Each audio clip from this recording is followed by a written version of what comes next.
to get his disability raised, and they didn't want to do it, so he wanted me to write him a letter. And this explains kind of the reason Chuck's hearing's like it is. This is what the letter is. Name it, it's the definition of saving a life. The following is a letter sent to the Department of Veterans Affairs. This letter is in no way meant to lessen the sacrifices or the importance of today's soldiers. I'm truly grateful for all who have fought and still fight for our freedom. Dear sirs, I am writing on behalf of my husband, Charles E. Moore. I met Charles after he came home from Vietnam. His hearing was so bad that anyone had to almost yell at him before he could hear them. After we started dating, I asked him about getting hearing aids. Charles told me that the Army doctors led him to believe that hearing aids wouldn't do any good, so therefore they wouldn't buy them. After some discussion, he agreed to go to a hearing aid representative and was subsequently fitted with Beltone aids in '73. Charles paid for these out of his own pocket and the batteries that he needed out of his own pocket. After a few years, he went to a ear specialist in Hopkinsville.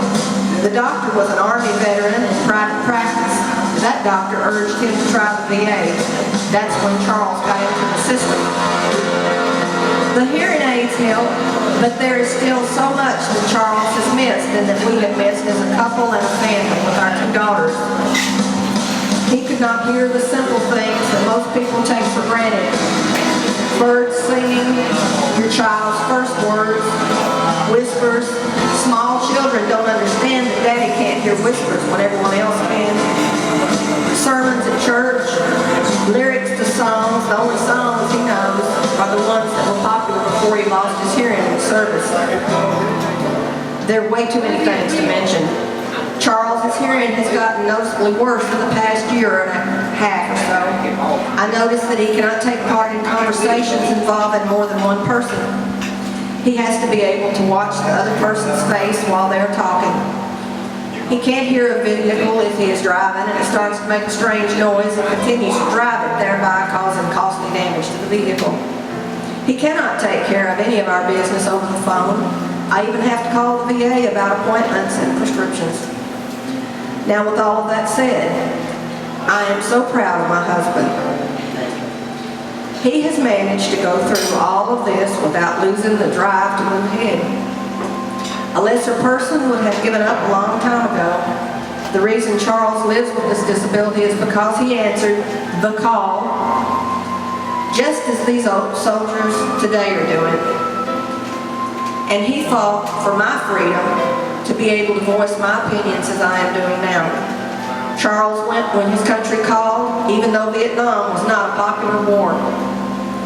He did not come home to a country that welcomed him back with open arms and free trips to Disney World, free cruises. Charles came home to slurs and ugly names, peace rallies, and shame. This is something I find very disturbing. I may not understand the differences between the medals and the awards. I always thought that the Purple Heart went to someone injured in active duty. I guess since Charles didn't shed blood, he wasn't injured. I thought that a soldier who has saved his fellow soldiers' lives at the risk to his own would get some silver star or something. I guess that's wrong also. The reason he has the loss of hearing is as follows. In early 1970, Charles was a few miles outside of Tam Cay, Vietnam.